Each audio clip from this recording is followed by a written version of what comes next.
bonjour à tous pour cet épisode 13. Oui, c'est la 10e fois que je dis cette phrase. Non, c'est faux, seulement la 2e. C'est même pas l'épisode 13, c'est l'épisode 12. Évidemment, quand c'est qu'un fail. En parlant de fail, j'aimerais accueillir mon partenaire de ce soir, mais aussi des 11 épisodes derniers. Fox, bienvenue à toi. Merci beaucoup. Voilà, on refait cette vidéo, c'est génial, c'est parfait. Non, évidemment, moi j'ai envie de me défenestrer à l'heure actuelle. Encore, déjà ça commence, je vais devoir couper un mot au montage, c'est parfait.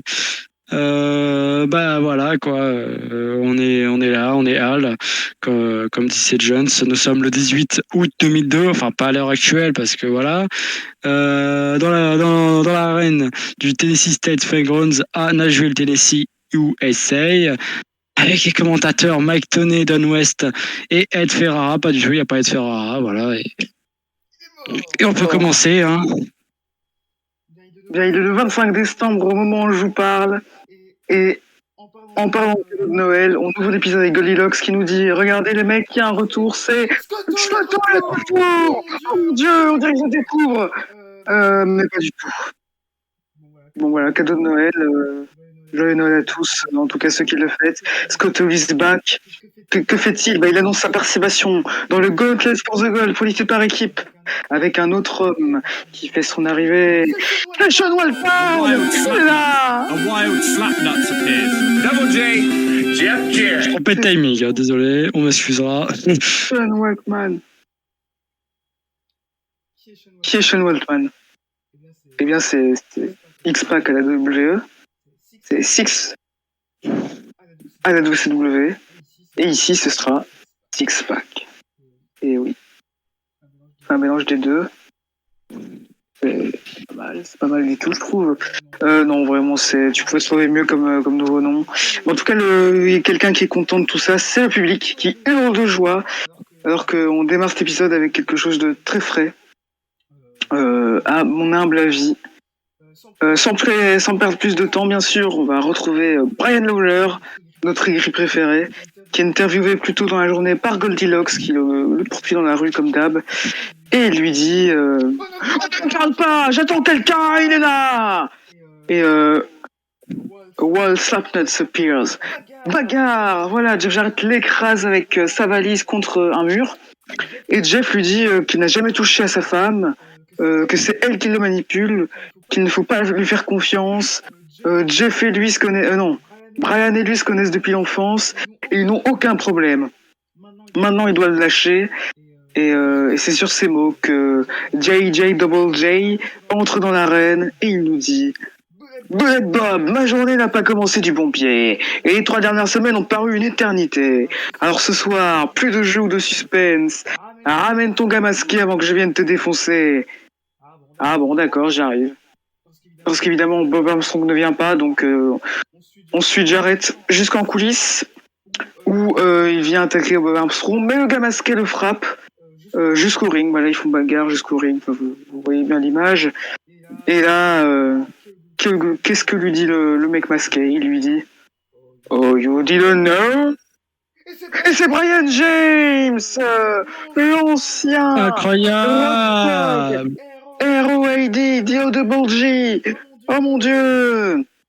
Et que nous dit-il, bien évidemment ? Il nous dit « Ça fait longtemps, et je vais être honnête avec vous. Il y a 7 ans, ici à Nashville, un homme s'appelant The Rowdy a quitté la WWF avec ce qu'il pensait être son ami, Jeff Jarrett, et ça a failli détruire sa carrière. Jeff, j'ai ensuite continué ma carrière et rejoint une faction pour révolutionner le catch. Elle s'appelait D-Generation X. Et je suis fier d'en avoir été membre, mais mon cœur a changé. Mais il n'a pas changé pour toi. Je ne t'ai pas oublié. Et après que tu aies frappé mon père, je vais me trouver un partenaire et devenir champion par équipe. Recule, Jeremy Borash, je n'ai pas fini. Donc ce que vous voyez ici, c'est ce bon vieux D-O-double... Non, je vais pas le dire, sinon je vais avoir des problèmes. Je vais m'appeler BJ James, et le J, c'est des filles. Get it, got it, go. Et c'est ça Nouvelle d'ouverture catchphrase. de semaine double matinée. Voilà, nouvelle catchphrase. Qu'en as-tu pensé, mon partenaire Était-ce un bon segment Voilà. Bon, à partir du moment où il y avait Jeff Jarrett, j'avoue que malheureusement j'étais pas trop concentré, donc j'ai pas pu exactement voilà avoir un avis sur le moment. Mais en ce qui concerne voilà l'arrivée de Betty James, j'ai trouvé ça plutôt divertissant, c'était pas mal pour ouvrir le show. C'est sur voilà, on ouvre sur une très bonne note pour l'instant, à voir ce qui va se passer par la suite. Donc voilà. Exactement. Ensuite, où allons-nous? Nous allons en backstage avec Goldilocks, interview avec Sonny Siaki et Rore Estrada, les Flying Elvises. Et elle demande à Sonny ce qu'il se passe, pourquoi il est venu aider les Flying Elvises, et il nous dit c'est quoi Goldie? Enfin, c'est Goldie qui parle finalement. C'est quoi Goldie? Sonny Siaki. Enfin, j'ai recherché une âme en regardant dans le passé. Mais pas uniquement moi, mais les Flying Elvises. Nous sommes arrivés ensemble pour attraper des titres par équipe, et c'est ce qu'on va faire ce soir. Shawn Michaels était un catcheur en équipe avant de devenir une légende, et mon temps viendra. Ce soir, ça ne concerne que les Flying Elvises. D'ailleurs, ce soir, Jerry Lynn a l'opportunité de montrer que la X-Division est prestigieuse, et je montre mon appréciation à Jerry. Voilà, c'est tout ce que j'avais à dire. Et c'est sur ces mots que les Flying Elvises quittent les backstage, alors que nous partons dans l'arène pour notre premier match avec Kid Cash, l'enfant argent, contre AJ Styles. Et le public déteste AJ Styles, il le hue à mort, alors que ce dernier nous dit « Oh !» Pour commencer, Sonny Siaki, la seule chose qui va montrer son appréciation à Jerry Lynn, c'est son string. Oh Jerry, tu penses que la fête est finie entre nous deux? Tu es mauvais en pronostic. Chaque jour, tu seras dans mon viseur tant que tu as ce qui m'appartient. Et c'est sur ces mots que la cloche sonne et nous partons dans l'action. Pas Jerry Lynn, mais AJ Styles contre Kid Cash. C'est parti. Alors, nous allons avoir déjà un début plutôt, ma foi, technique, avec des séquences techniquement maîtrisées. Springboard dropkick de Kid avec un AJ Styles qui était sur les prônes, donc plutôt pas mal. Donc déjà, on va voir Kid, comme souvent, il va bien régaler. Slick shot, c'est Scissors en partant du ring avec les cordes à l'extérieur sur AJ Styles de Kid Cash. Ensuite, AJ Styles arrive à repousser Kid Cash et à faire un diving moonsault, un essai moonsault depuis les prônes sur Kid. Ensuite, nous partons avec un springboard dropkick de AJ Styles. 1, 2, c'est plus 2. Ensuite, Kid arrive à repousser AJ Styles qui voulait le mettre dans un coin. Puis, il part en corkscrew Swanton en cédant des cordes. 1, 2, simplement 2. Stun gun ensuite de AJ Styles en prenant Kid sur ses épaules pour le projeter contre les cordes. Ensuite, on part un peu à l'extérieur. Magnifique tendon de VDT de AJ Styles. De retour sur le ring. 1, 2, simplement 2. Ensuite, Kid arrive à reprendre l'avantage en étant sur la troisième corde. Et du coup, à un moment donné, AJ Styles, il tente un Hurricanrana, sauf que AJ Styles, il atterrit sur ses pieds. Kid, il descend, puis il surprend AJ Styles avec un head scissors qui va atterrir contre le turnbuckle. Ensuite, il tente une German suplex. AJ résiste et tente lui-même une German suplex, sauf que Kid réussit finalement à faire sa German suplex. 1, 2, simplement 2. Styling DDT ensuite de AJ Styles, qui est assez botché comme d'hab. 1, 2, simplement 2. Nous partons ensuite pour un magnifique springboard corkscrew head scissors de Kid en montant sur les cordes. Il enchaîne avec un flatliner. 1, 2, simplement 2. Ensuite, t'as Kid qui est en hauteur, AJ Styles qui est allongé au sol, et il part AJ Styles pour son fameux head scissors en partant du sol. Ça passe. Ensuite, on enchaîne avec une close-head de AJ Styles. Après, il va porter un dropkick avec Kid qui contrôle les cordes. 1, 2, simplement 2. AJ Styles, un peu plus tard, il va être sur les prônes. Il va se préparer. Il va porter. Il va tenter de porter un flying forearm, un springboard de flying forearm, sauf qu'il va être contré avec un dropkick à la volée de Kid Cash. Et Kid, du coup, fait son go back. Ensuite, il met AJ Styles sur la troisième corde et il tente le avalanche Frankensteiner. Sauf que AJ Styles le maintient, lui canse petit à petit les bras pour exécuter. Quelle confrontation de style! Et il fait le tomber. 1, 2 et 3 victoires de AJ Styles. Excellent match, j'ai noté. Et voilà tout. Alors moi de mon côté, j'en étais immense banger, mais quel match! Voilà, je parlais d'un élan de fraîcheur au début du show, et on nous donne ce match-là avec l'X-Division, mais c'est parfait. Hein. Moi j'aime beaucoup. Ouais. Voilà, là on commence bien, on est tranquille là. Bière à la main, tout, hein. fumette, voilà, c'est pas mal. Ouais, non, c'est pas mal du tout. Excellent début de show du coup, vraiment excellent début de show. T'as un excellent match dès le début. Des débuts, des retours. Nous partons en coulisses, retrouver qui? Godley! Oui, avec Marcus Bagwell. Voilà, il est de retour. Oh le retour, Marcus Bagwell! Oh mon Dieu! Alors il dit, Buff Bagwell a reçu l'opportunité après opportunité. Et je suis là pour montrer aux fans que j'ai le droit à une seconde chance. Pas Buff Bagwell, mais Marcus Alexander Bagwell. La personne qui m'a ramené dans ce business. Tant que je peux montrer aux gens qui je suis et pourquoi je suis là, ça me va. Et là, on a qui débarque? On a BJ James qui arrive. Oh, you didn't know? Et il lui serre la main. Et il lui dit salut, je sais que tu me connais pas et que je te connais pas, mais j'ai entendu tes paroles et j'ai vécu la même chose. Et je vais te donner une chance si tu deviens mon partenaire dans le Gauntlet for the Gold. Et Marcus, il voit un mec qui lui propose un match, mais il ne connaît pas. Il fait bon coup, vas-y, on part. Let's go, mon frérot. On dirait un début d'amitié sur Fortnite. Voilà, on lance un duo non comblé. Un duo comblé du coup, et on tombe sur un mec random et en fait ça devient notre meilleur ami. C'est comme ça que c'est plus belle histoire d'amour. Très très très très belle comparaison, j'aime bien l'esprit. Marcus Bagwell a lancé un duo comblé sur Fortnite. Ce sera le titre de la vidéo. Putain. Jerry Borash accueille Dustin Diamond aka Crouch de la NBC et lui demande ce qu'il pense de l'âne platiner. Et celui-ci qui a eu un gros chèque lui répond qu'il a adoré être là, qu'il aime beaucoup le catch, c'est génial, j'adore ça. Ensuite Borash lui parle de l'émission Celebrity Boxing et Diamond parle de nains. Où sont les nains? C'est ma question. Borash lui propose de boxer ici à la TNA et Dustin dit qu'il pourrait le faire avec un peu d'entraînement avant d'insulter Borash en lui disant qu'il est un adversaire facile. Borash propose que Don West s'en occupe. Mais Don West remet la faute sur le Timekeeper. Et le Timekeeper, vas-y gamin, c'est ta chance. Et il y va. Match de boxe. Maintenant. Allez chercher les gants qu'on fasse ça. On retrouve par Goldilocks en coulisses. Ils disent qu'ils vont donner une chance aux jeunes et ça tombe bien car eux-mêmes sont jeunes. Et Goldie leur répond alors premièrement vous n'avez même pas l'âge de conduire une bagnole et ensuite ne donnez d'opportunité à personne. Vous affrontez les équipes de Jimmy Rave et Derek Wilde ainsi que l'équipe d'A-Steel. Oh, c'est bien lui. Après 16 ans, après 10 ans pardon, après quasi 10 ans. Oh mon Dieu! C'est le mec qui se trompe de temporalité. Dans un triple threat, parce que vous êtes la 10e équipe de la fédération dans les rankings. Alors apparemment il y a des rankings. Bienvenue, on ne savait pas. Vous n'avez rien donné à personne.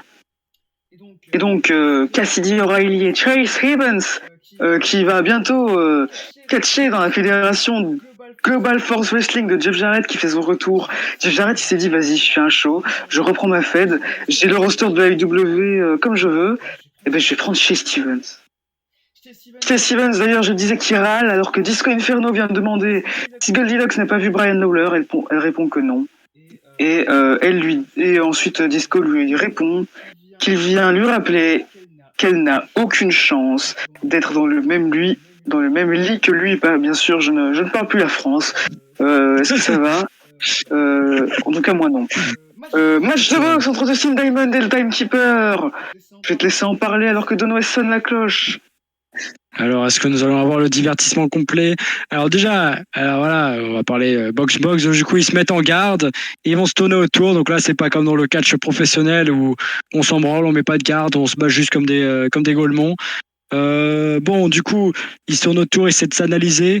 Évidemment, Scratch, voilà, il a l'avantage psychologique parce que voilà, du coup, il met les premiers coups de poing et hop, paf, il met droite dans la gueule du timekeeper qui tombe au sol comme une vieille merde.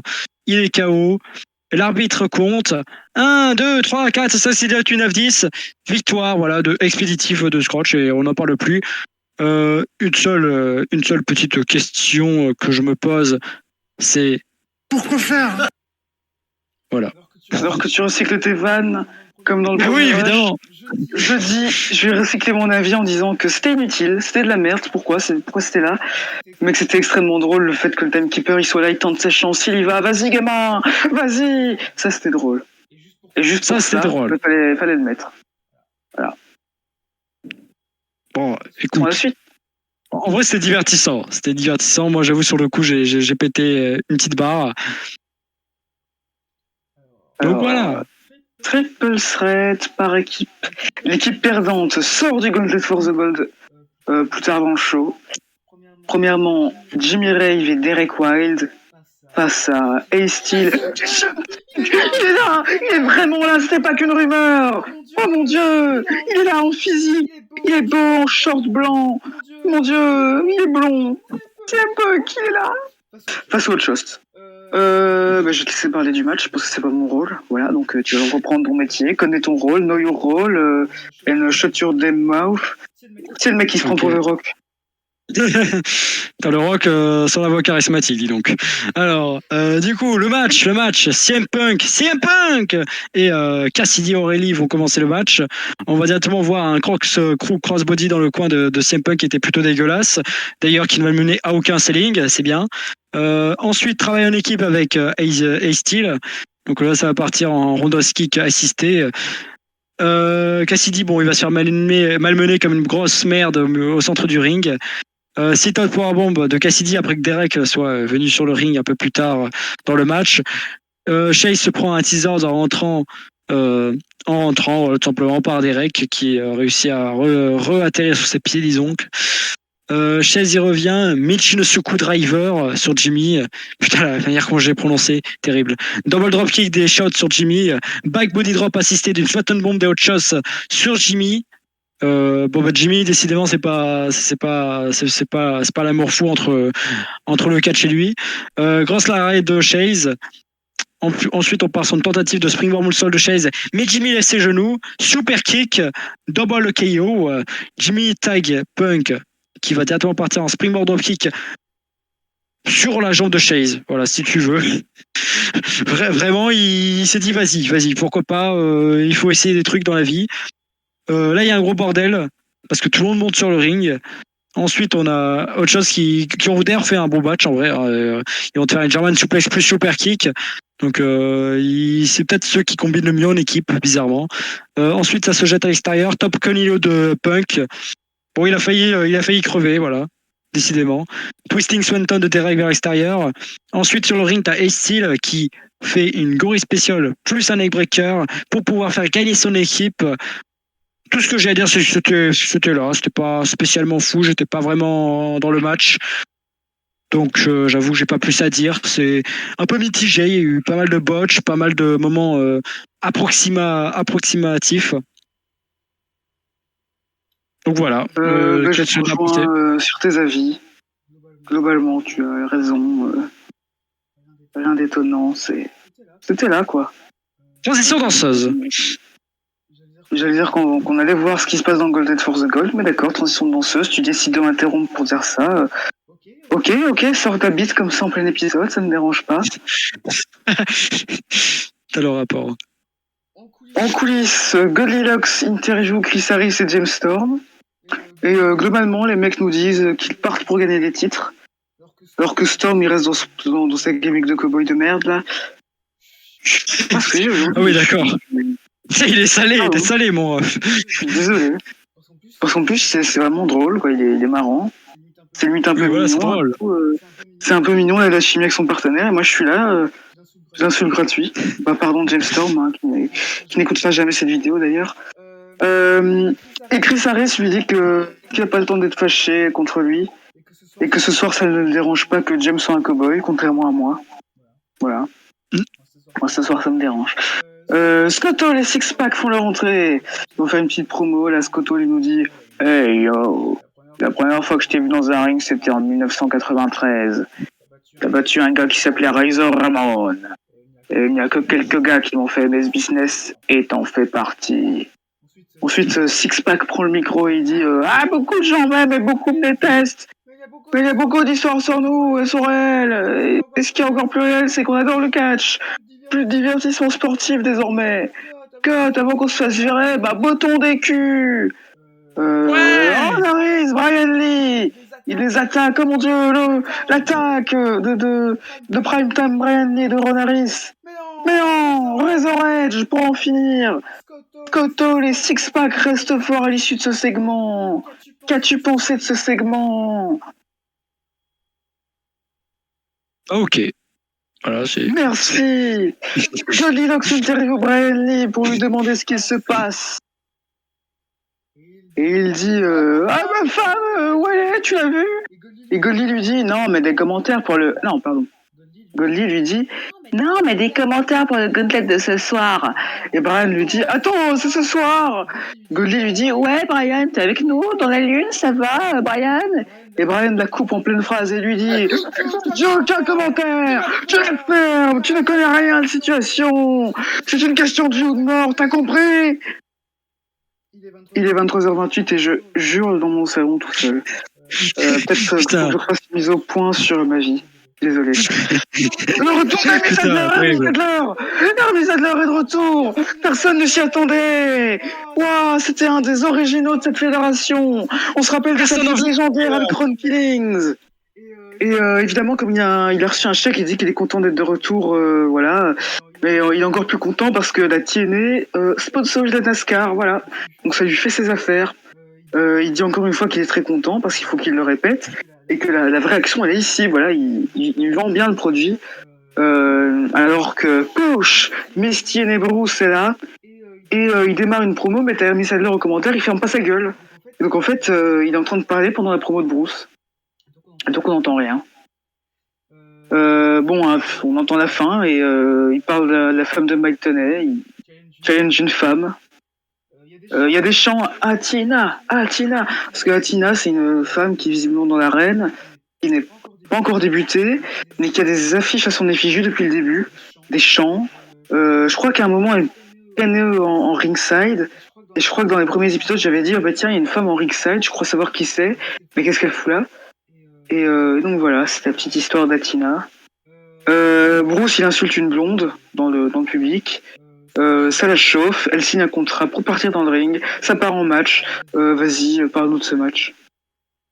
Je peux pas en parler longuement. Alors bon, j'avoue que j'ai dû faire une petite transition parce que je n'ai plus de batterie. Donc là, si vous m'entendez moins bien, c'est normal. Alors Bruce, il va directement niquer la race de la blonde et il va la dominer.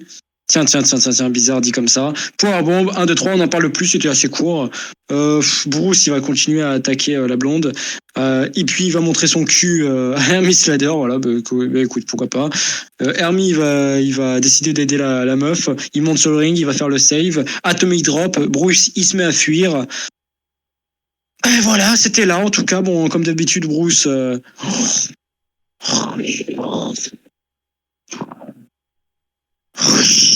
Et voilà, donc du coup, c'est tout ce que j'ai à en dire. Eh bien, je pense que j'ai pas mieux à en dire, voilà. On part sur une feud Bruce Hermie Sadler. Est-ce que ça me fait frémir? Non. Est-ce que ça m'en fait bouger une sans faire bouger l'autre? Bah même pas. Donc voilà. Franchement, pourquoi faire? Voilà, c'est ma petite question. Encore, moi, c'est pas juste pourquoi faire. Moi, c'est pire que tout ça. Attends, ma soundboard, vite. J'en ai rien à foutre. Voilà. Bon, allez, la suite. Bah non, mais exactement, quoi. Goldilocks interview Jerry Lynn qui s'apprête à affronter Ron Killings pour le championnat mondial. Jerry dit qu'il va devenir, double champion, accomplir son rêve. Ron le coupe. Qu'est-ce que tu racontes? Ouais, je suis le meilleur, cette ceinture me représente bien. Tu sais ce que ça représente pour moi? Il n'y aura pas de flip-flop dans la Gym ce soir. Toute ma vie, on m'a dit que tu ne feras jamais ceci, tu ne feras jamais cela. Eh bien, ce soir, je suis tout ça. À ta place, je commettrai un homicide, parce que c'est la seule façon de m'enlever ce titre. Et ouais. Même plus le temps de faire des dingue. promos complètes. Maintenant, on fait des raps, c'est comme ça. L'exposé catch, NWA TNA. C'est vrai que j'ai pas introduit l'épisode comme il fallait, mais bienvenue pour ce podcast, épisode 12, NWA TNA, de la chaîne Exposé Catch avec Yann et Fox, et Aaron Killings. Yeah. Gauntlet for the Gold, c'est parti. Brian Adler fait équipe avec Disco Inferno, mais il rentre en premier face à James Storm parce qu'en fait, les membres d'une équipe rentrent un à un. Voilà, parce que si je vous n'avez pas retenu les règles du premier épisode, ce que je comprendrai complètement. Intervalles réguliers, parce que j'en sais rien, j'ai pas calculé. Une superstar débarque dans le ring. Il y en a 20. Voilà, pour éliminer une superstar, faut faire passer par-dessus la troisième corde et 2 pieds touchent le sol, voilà, comme le Royal Rumble, tiens.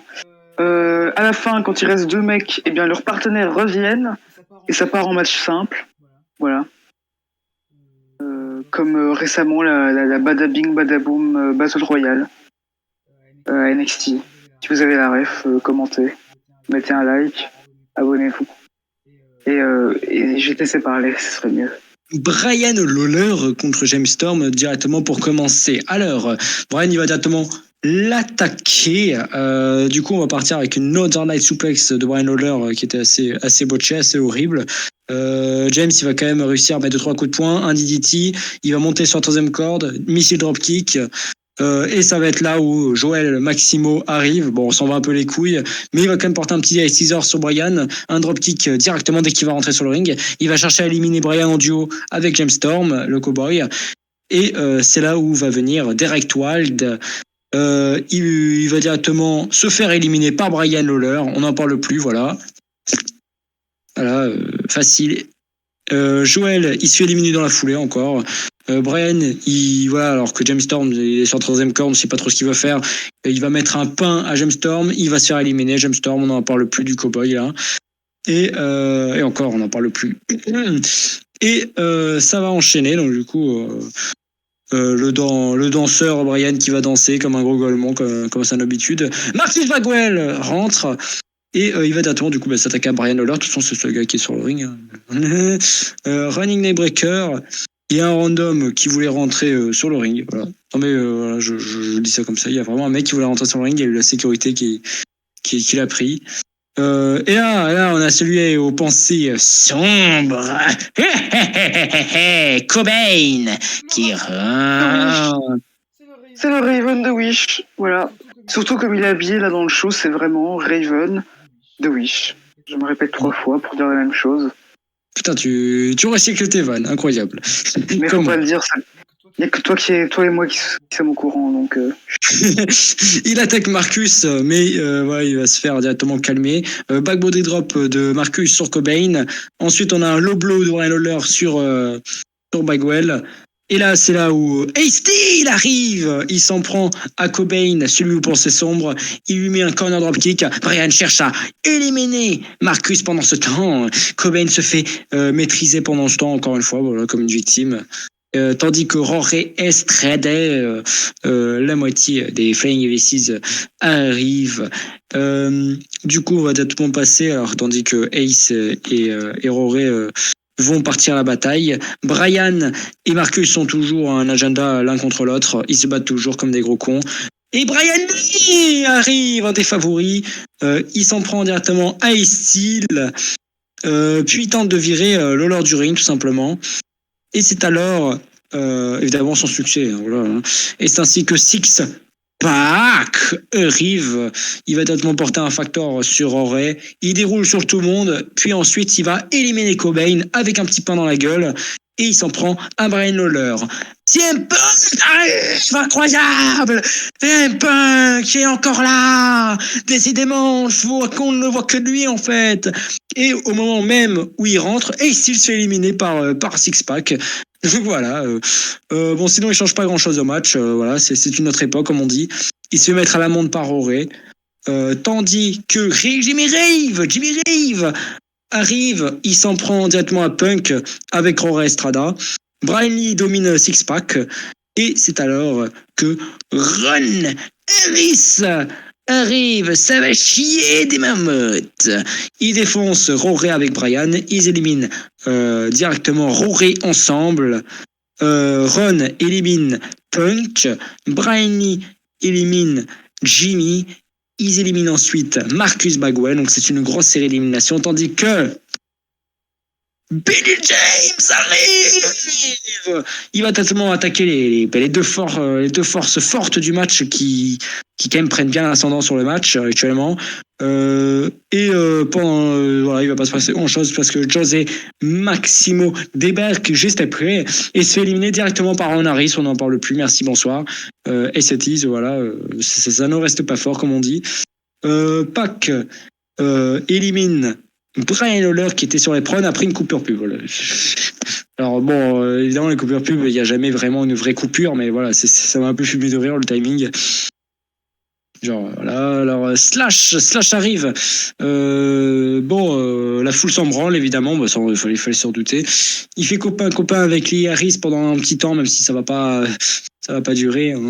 On s'imaginait bien. Ils font du sale à BG James. Et là, évidemment, celui dont il ne faut pas regarder le cul, Sonny Saki débarque. Il enchaîne, il déboule sur Slash, Rolling Neckbreaker, Rolling Standing Leg Drop. La foule est derrière lui, clairement. Brian et Ron vont directement l'attaquer pour le dominer, pour le mettre, pour le victimiser au sol. Six-Pack va se faire éliminer par Ron et Brian Lee, parce qu'en fait, à un moment donné, t'as Brian Lawler qui a le seum, qui pète le seum, donc du coup, il vient voir de plus près l'action. Et parce que voilà, il a été éliminé par Six-Pack, donc du coup, il cherche à le faire éliminer, ça marche, du coup, élimination de Six-Pack. Disco Inferno arrive, il attaque directement Sonny Saki, mais il se fait laver le cul directement après. Il débarque, il va directement tenter d'éliminer Brian Lee dès son arrivée. Au final, Brian Lee va réussir à résister. Ensuite, Ron Harris va vouloir foncer sur lui, mais va d'abord esquiver. Ron Harris va être à deux doigts de se faire éliminer. Sauf que plus tard, Ron Harris se fait éliminer par Scott Hall, tout simplement. Chris Harris débarque, la moitié de l'équipe, mi-cowboy, mi-mec normal, voilà, mec dans la norme. Slash se fait éliminer vraiment en arrière-plan, voilà. J'imagine que c'était par Hall, vu la situation, vu comment Scott Hall se tenait lors de l'élimination de Slash. Et là, le moment qu'on ne voulait pas voir, Disco Inferno élimine Sonny Saki. Mais non, pas comme ça. Et en plus, là, il danse comme un connard. Mais non, mais Scott Hall l'élimine. C'est mon meilleur ami. Scott Hall, merci. Et voilà, du coup là, on a Scott Hall et BG James qui se font un face-à-face. Et c'est gros de Golemont. Alors déjà, on va préciser deux, trois trucs. On a Scott Hall, BG James, Brian Lee et Chris Harris sur le ring. Les deux, on ne sait pas pourquoi. Ils vont déjà, Scott Hall, il va foncer sur BG James. Il va, entre autres, l'éliminer, sauf qu'il va passer par-dessus la troisième corde avec lui. Donc, ils vont s'éliminer tous les deux. Et là. C'est un bordel. Ron, il va attaquer Scott Hall, Ron Harris. Ensuite, t'as Jeff Jarrett qui vient de nulle part pour attaquer BG James. Donc là, c'est une grosse bagarre sur la rampe d'entrée. Là, c'est un bordel. Tandis que voilà, Ron Harris reprend sa place. Cependant, pendant ce temps, il y avait James Storms qui voulait rejoindre Chris Harris, vu que, si vous l'avez compris, du coup, là, on partait pour Chris Harris et James Storms contre Brian Lee et Ron Harris. Sauf que du coup, t'as James Storms qui était parti, qui veut rejoindre Chris. Sauf qu'il se fait niquer au passage. Du coup, il reste au sol. Il prend une petite balle perdue, comme disait Jones. Et directement, on passe au match. Évidemment, oui, je fais directement le match, comme ça on aura tout l'ensemble à parler, vu que c'est la même chose au final. Du coup, les Heels vont prendre en 2v1 Chris Harris. James, du coup, à chaque fois qu'il va tenter de revenir, il va se faire repousser. Double back suplex sur Chris Harris. James retente de revenir, mais c'est encore plus bien compliqué pour lui. Mais il arrive à contrer une double back suplex de Ron Harris et de Brian Lee. Et cherche à reprendre le dessus avec des clotheslines, des percutes. Mais non, il se la prend au final. Ron décide de prendre une table, il se met à poil. Il se dévoile à demi-nu. Il la place correctement à l'extérieur. Du coup, Ron Harris, il veut s'occuper de Chris et sûrement utiliser la table. Sauf que James Storm, qui était sur le ring avec Brian Lee, en profite pour faire le roll-up. 1, 2, 3, il est nouveau champion. Nouveau champion. Voilà, nouveau champion. Chris Harris, James Storm, qui sont les champions NWA World Tag Team. Incroyable. Assez anticlimatique, la fin, objectivement, voilà. L'ensemble, pour parler de l'ensemble vite fait, j'ai trouvé que c'était pas mauvais, c'était correct. Enfin, disons que c'était compliqué de faire mieux. Donc voilà, au moins c'était pas chiant, c'était pas long. Genre, il y a un rythme en ce qui concerne les arrivants, les participants, ceux qui arrivent petit à petit. Donc du coup, ça aide au moins à bien suivre le match. Mais voilà, sinon voilà, c'est compliqué de dire plus parce que c'est une battle royale, il se passe beaucoup de choses sans passer énormément. C'est-à-dire que c'est quand même chaud d'en parler réellement en profondeur, dire ce qui se passe niveau storytelling. Donc voilà, je laisse directement Yann en dire plus, dire son avis. Alors, ce que j'en ai à dire, c'est que le match, il est pas bon. Hein. On va pas exagérer. Y a rien de bien dans le match. Mais en fait, il laisse pas le temps de s'ennuyer. C'est ça qui fait que c'est pas dérangeant. Genre franchement, le match est pas bon, mais il m'a pas dérangé dans le show. Je me suis dit ouais, ok, cool. Il est pas bon, ça cool en fait. Il est pas bon, mais il est pas éclaté au sol. Genre, en vrai, c'est moyen correct quoi.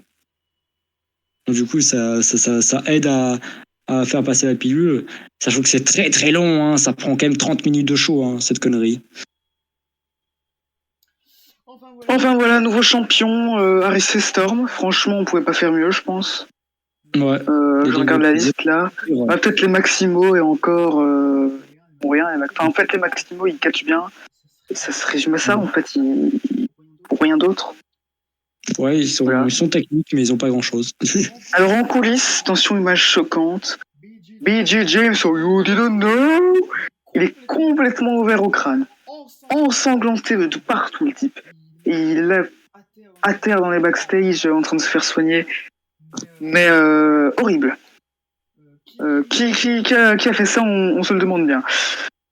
Ensuite, Jerry Lynn, Ron Killings pour le championnat mondial de la NWA. Born and raised in the USA. X-Division Champion Jerry Lynn est là. Voilà, un des MVP de cette fédération, enfin de ce programme. Ron Killings débarque également le champion mondial NWA. Ça part en match, voilà, pour le titre. Voilà. Ron va directement attaquer Jerry Lynn. Jerry Lynn arrive à mettre 2-3 droites et à revenir malgré tout. Il va vite arriver à essayer de lire dans le jeu du champion, hein, ce qui est d'ailleurs déjà pas mal. Il va s'attendre au spot reconnu du champion. Jerry va te faire un petit headbutt drop hors dans des cordes sur les couilles de Ron Harris qui était assis dans le coin. L'arbitre, il va dire ça joue, voilà, bien entendu. Comme d'habitude, l'arbitre, voilà, il est clément avec les gens. Voilà. Ron, il va te porter un stun gun contre la table des commentateurs. Il va ensuite reprendre le dessus. Le low blow, du coup, n'aura pas eu un si gros impact. Il le balance dans les barricades et fait un tombé en revenant sur le ring. 1, 2, simplement 2. Jerry, il va un peu saigner. Voilà, il va saigner. Il y a beaucoup de blade job, on dirait, mais pas grand chose. Hein. Voilà. À part si vraiment il s'est saigné comme ça, legit, mais bon, ça m'étonnerait. Il arrive à partir pour un sunset flip dans le coin. En s'enroulant sur les cordes et sur le dos de Ron Killings. Tant tout le monde s'appelle Ron, voilà, c'est Brian. Et il va tenter d'attaquer sans succès à chaque fois car Ron Harris va directement avoir un temps. Ron Killings va avoir un temps d'avance. On passe à l'extérieur du ring. Jerry arrive à réussir une petite attaque et en fait il va contrer Ron pour le faire balancer contre les barricades. Ron arrive cependant encore à rebondir. Il réussit à vite contrer Jerry Lynn. Il réussit un kick, puis un face crusher contre les barricades. On revient sur le ring. Ron porte un double arm wrenchlock près des cordes. Jerry Lynn, il va galérer pendant un certain temps. Et Jerry Lynn va juste poser son nez pour faire le rock break. Bon, évidemment, j'exagère. Hein, voilà. Ron, il va porter ensuite 2 big boots en laissant Jerry se relever. Puis il va faire le tomber 1 et 2 et 3 dégagement. Sauf que là, il fait l'axe kick de Ron Killings. 1, 2, simplement 2. Jerry, du coup, il est un peu dans la tourmente, mais il arrive à caler un petit sunset flip, peut-être pour surprendre Ron Killings, on ne sait pas. 1, 2, dégagement. Il retente de courir vers Ron, mais close line de Ron Killings qui domine totalement Jerry Lynn. Ensuite, on part sur un crossbody de Jerry Lynn après avoir contré close line de Kate Roche, enfin de Ron Killings. AJ Styles arrive aux abords du ring et kick catch également. ACTs également. Ron Killings a encore repris l'avantage, décidément. Les Flying AVCs arrivent. Du coup, là, ça soutient Jerry Lynn. Et il va réussir à exécuter un DDT alors que Ron Killings il partait point de sable suplex. 1, 2, pied dans les cordes. Voilà, donc Ron Killings c'est vraiment rien pris du match, mais voilà, il a besoin des cordes pour se dégager quelque chose. Jerry monte sur la 3e corde. Sony va le faire chuter, on ne sait pas pourquoi, c'est totalement gratuit. En début de show, pourtant il paraissait en sa faveur. Et toute la exhibition va poursuivre Sonny Saki tandis que Ron Killings porte son cutter. Il retourne Jerry Lynn sur le dos. 1 et 2 et 3. Vainqueur Ron Killings qui parvient à conserver son titre, son championnat. Pour parler du match, avec le recul, même en relisant, quoi, c'est putain, waouh, la hit est longue, c'est une dinguerie. Ron Killings, en fait, c'est même pas, c'est le match, c'est la hit. J'avoue qu'avec le recul, là, j'ai vraiment lu le hit entière. C'est une dinguerie. Enfin, on peut pas dire que c'est mal exécuté parce que pour le coup il y a eu aucun botch, mais putain ouais, c'est une grosse phase dominante de Ron Killings qui aide à sa crédibilité en tant que champion, mais par contre qui n'aide pas du tout à Jerry Lynn en tant que champion X-Division, donc champion un peu mineur, un peu en dessous de Ron Killings objectivement en termes d'hiérarchie. Bon, même si souvent le titre NWA là exceptionnellement il est plus dans la place du dernier match, exceptionnellement, enfin même très souvent il est plus en milieu de carte étonnamment. Mais bon, j'avoue que j'ai pas envie de dire que c'était catastrophique, mais disons que la construction n'a pas aidé. On part peut-être pour un début de rivalité entre Jerry Lynn et Sonny Saki, on sait pas.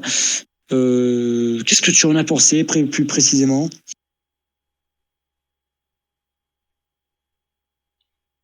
Alors, effectivement, on aurait dit pendant une demi-seconde, mais non. Alors, le match Feud à son... non, pas Feud, putain. Putain. Hit, putain, je retrouvais plus le mot. Hit à sens unique. C'est pas la première fois que ça arrive dans la Fed, et c'est les matchs que j'aime pas du tout. Et non, franchement, faut pas faire ça, quoi. C'est bien.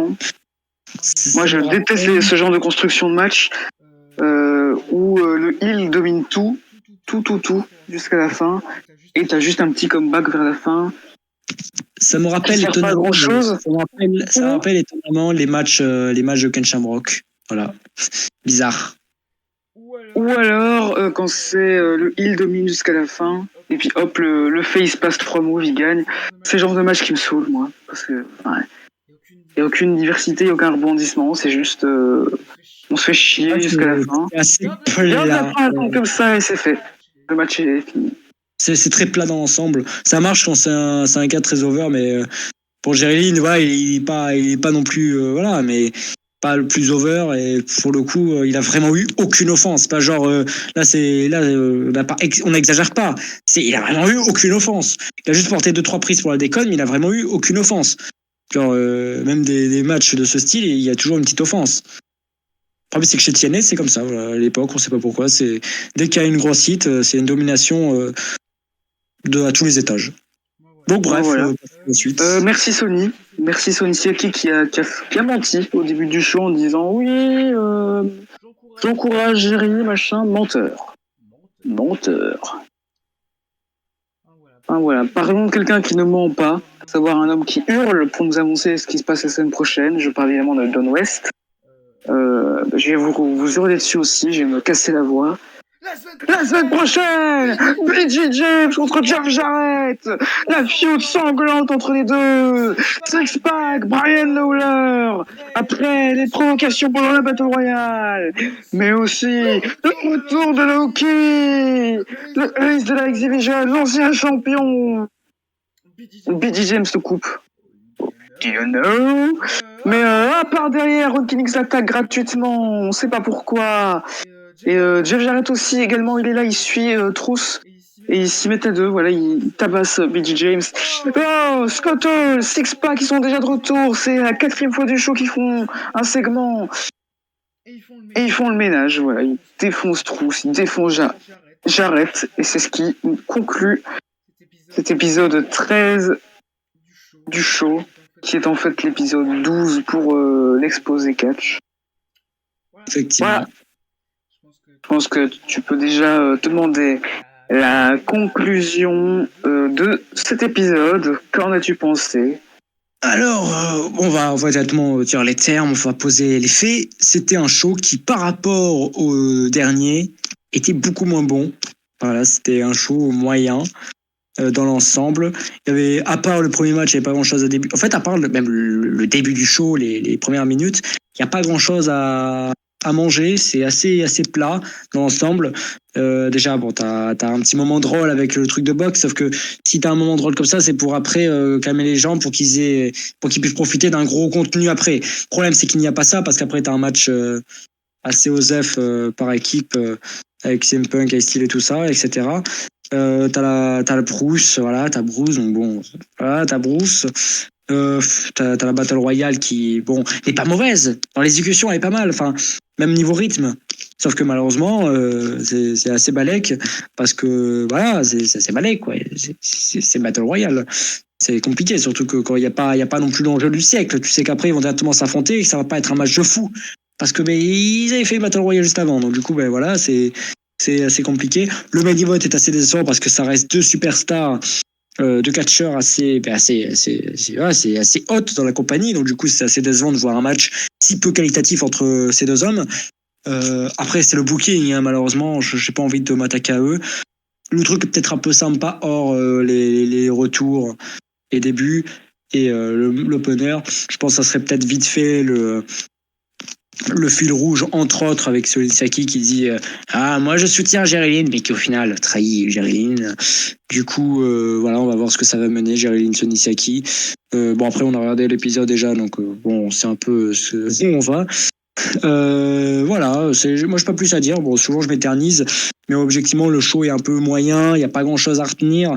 On va arrêter avec les vannes de qui n'est pas là. On sait qu'il n'y a pas Alexia, voilà, c'est pas grave. Allez, maintenant on s'en bat les couilles. On passe à Si je peux me permettre, c'est Alicia.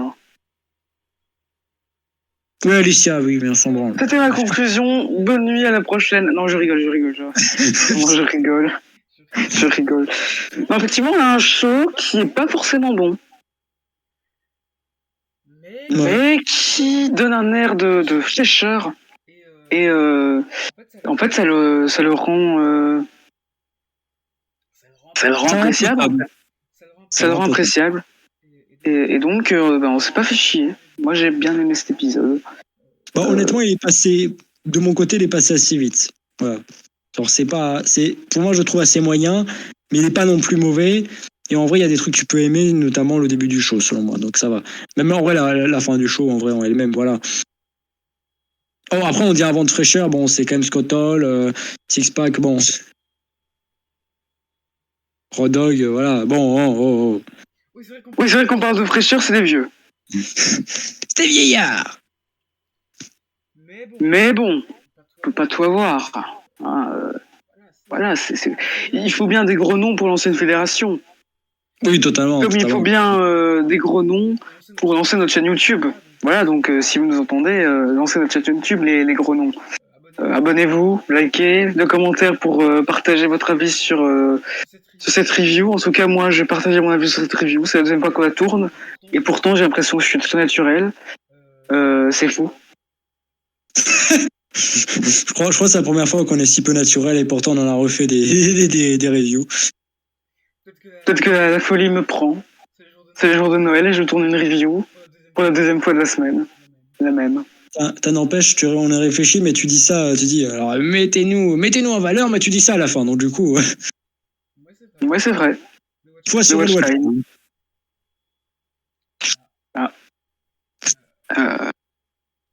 Je sais pas ce que je suis encore là. Où est Mortimer Plumtree?